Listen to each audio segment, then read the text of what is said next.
Sehingga alhamdulillah kita masih diberi kesempatan oleh Allah Subhanahu wa taala untuk menabung amal kebaikan sebagai bekal kita hidup di akhirat kelak. Salawat serta salam mudah-mudahan selalu tercurahkan kepada Nabi Muhammad sallallahu alaihi wasallam, kepada keluarganya, para sahabatnya, juga kepada kita semua. Para jemaah sekalian, pada kesempatan malam hari ini kita akan mengkaji, menjelaskan secara singkat tema yang sangat penting, yaitu tentang salat. Pada suatu hari Nabi Muhammad SAW sedang berbincang-bincang dengan para sahabat. Lalu datanglah seseorang yang berbaju putih, rambutnya sangat hitam. Tidak ada tanda-tanda bahwa dia baru datang dari bepergian, dan para sahabat tidak ada yang mengenalnya. Kemudian duduk di hadapan Nabi Muhammad SAW. Dia bertanya tentang Islam, tentang iman, dan tentang ihsan. Lalu dijawablah oleh Nabi Muhammad SAW pertanyaan itu.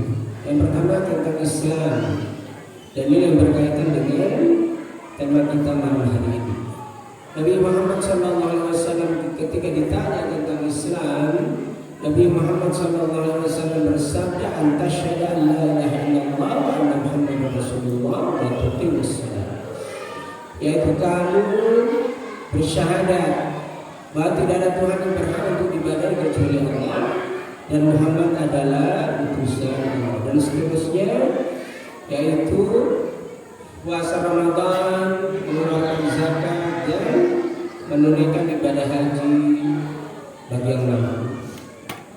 Para jemaah sekalian, jadi sholat itu termasuk rukun Islam, dan sholat ini satu-satunya ibadah syariat yang Allah Subhanahu wa taala untuk mewajibkannya itu memanggil secara langsung Nabi Muhammad SAW. Tidak ada satu syariat pun yang diwajibkan kepada kita umat Islam yang Allah memanggilnya Isra dan Mi'rajkan kecuali sholat. Puasa, zakat, haji, syariat yang lain itu berdasarkan wahyu. Tapi sholat ini Allah Subhanahu wa taala langsung memanggil Nabi Muhammad SAW.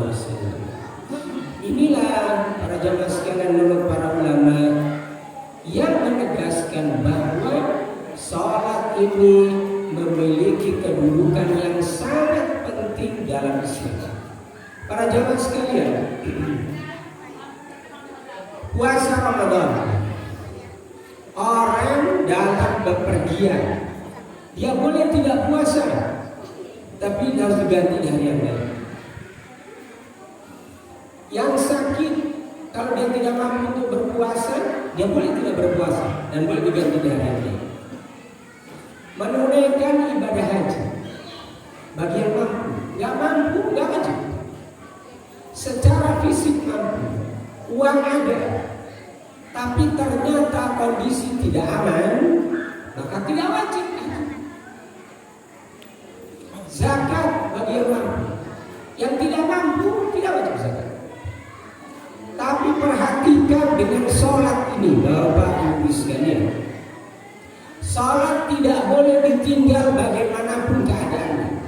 Orang dalam pepergian harus sholat, orang dalam keadaan sakit harus sholat, ya, harus tetap sholat, tidak boleh ditinggal sama sekali.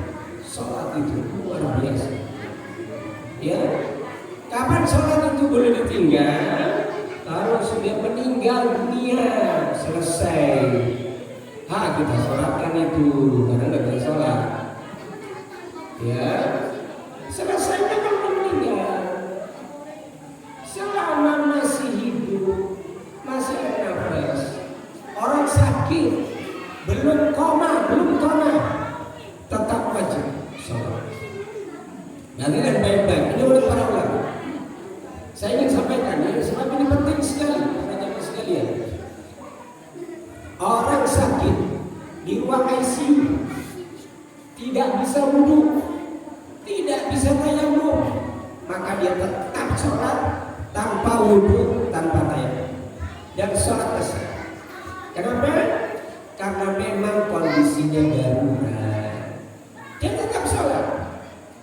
Jadi jangan karena sakit sholat ditinggal, nanti dikodok kalau sudah sembuh. Ya kalau sembuh, kalau meninggal kapan mengkodoknya? Ini penting sekali. Ya, jadi sholat gak boleh ditinggal. Maka Bapak, Ibu sekalian, anak-anak kita sejak kecil harus sudah dipintakan sholat. Umur berapa? Umur 7 tahun. Perintahkan sholat. Ya, muru auladakum bis-sholati wa hum abna sab'i sinin wadribuhum 'alaiha lisyrik. Perintahkan anak-anak untuk sholat ketika umur 7 tahun. Umur 10 tahun nggak mau sholat, paksa untuk sholat. Sebab kalau sudah dewasa dia tidak sholat, kasihan nanti kalau sudah dewasa. Berat untuk sholat, berat. Maka kita harus terus merintahkan anak-anak kita untuk sholat, ya. Dan saya ingatkan bagi laki-laki, sholatnya di masjid, bukan di masjid. Sholat berjamaah di masjid, kecuali sakit atau ada suatu hal yang tidak bisa dicegah, ya, di masjid. Salat berjamaah di masjid, bukan di masjid. Ya, ini para jamaah sekalian, maka harus hati-hati ya. Para jamaah sekalian, orang meninggalkan sholat dosanya lebih besar daripada berzina, minum khamar, membunuh. Iya, hati-hati. Ya. Meninggalkan sholat itu dosanya sangat besar. Ini besar daripada berzina. Zina itu naudzubillah, dosa sangat besar. Tapi orang meninggalkan sholat dosanya lebih besar daripada berzina, minum khamar, dan dosa-dosa yang lain. Itu dosanya sangat besar. Para jamaah sekalian, Nabi Muhammad SAW bersabda dalam hadis riwayat Imam Ahmad. Nabi Muhammad SAW bercerita tentang sholat. Lalu Nabi Muhammad SAW bersabda, "Man hafadha 'alaiha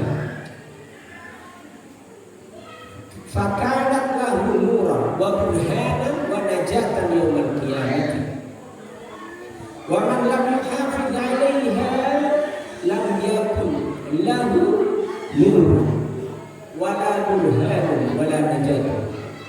Wa husyira yaumil qiyamati ma'a fir'aun wa haman wa qarun wa ubay bin khalaf." Artinya, orang yang menjaga salat 5 waktu, maka baginya ada cahaya, petunjuk, dan selamat di hari kiamat. Barang siapa yang tidak menjaga salat 5 waktu itu, maka dia tidak akan mendapatkan cahaya, tidak mendapatkan petunjuk, dan tidak selamat nanti di akhirat. Wa husyira, dan akan dikumpulkan di akhirat bersama Fir'aun, Haman, Qarun, dan Ubay bin Khalaf. Di mana tempatnya Fir'aun?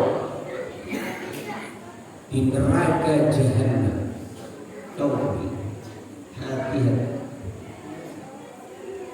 Kenapa Nabi Muhammad SAW menjelaskan orang yang tidak menjaga salat 5 waktu dikumpulkan dengan Fir'aun? Karena Fir'aun adalah simbol orang yang dilalaikan dengan kekuasaan dan kerajaan. Haman adalah seorang perdana menteri Fir'aun yang dia haus dengan menjilat harta orang itu menjilat Firaun untuk mendapatkan jabatan yang tinggi. Kenapa dikumpulkan dengan Qarun? Qarun itu adalah simbol orang yang sibuk dengan harta, lalai dengan hartanya, dan dia meninggalkan sholat. Ubay bin Khalaf adalah seorang pedagang, pebisnis, sibuk dengan bisnisnya sehingga lalai dengan sholat. Itulah para jemaah sekalian. Maka mari kita jaga sholat, jangan kita tinggalkan. Ya, banyak berdoa sebagaimana doa Nabi Ibrahim alaihissalam. Rabbi ja'alni muqimas sholati wa min dzurriyyati. Rabbana wa taqabbal du'a. Wahai Tuhanku, jadikanlah aku orang yang selalu mendirikan sholat. Yang seterusnya apa? Wa min dzurriyyati, dan termasuk keturunanku. Wahai Tuhan kami, kabulkanlah doa. Mudah-mudahan Allah selalu menjaga kita untuk selalu taat kepada Allah Subhanahu wa taala. Menjadikan kita, keluarga kita, anak-anak kita, keturunan kita orang-orang yang soleh. Insyaallah taala. Apa yang bisa kita harapkan?